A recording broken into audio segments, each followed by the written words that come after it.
Со поминати натилјадници ученици, денес Аероклубот Штип одбележува 100 години од своето постоење.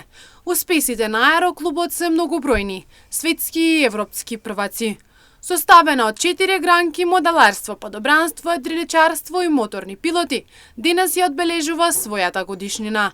Со свечен настан и присуство на многу гости не само од нашата држава, туку и од соседните беа доделени плакети и проследување на мини-шоу. Успесите на Аероклубот се огромни.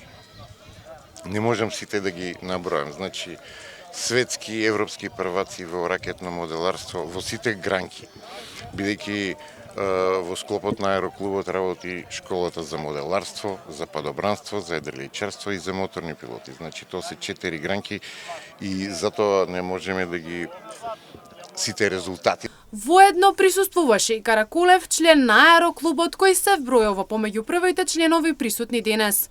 Истиот посочи дека има околу 130 падобрански скокови, но се вклучили во едриличарство и во моторно летање. Но љубовта кон синилото, да кажам, кога ќе влезе еднашка во тебе и не те остава никош.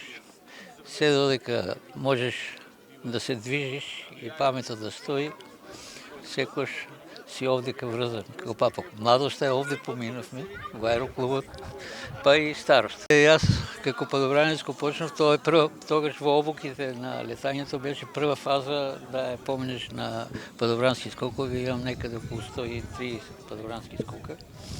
Потоа во едриличарството исто имам добар налет и во моторното летање. Инаку Петешев вели дека интересот е огромен, но ситуацијата во државата е моментално лоша, затоа што немаат авиокомпании. Сите оние кои се стекнати лиценци, екзистенцијата ја бараат надвор од нашата држава. Клубовите се наоѓаат во тешка состојба, затоа што се оставени сами на себе да си бараат екзистенција.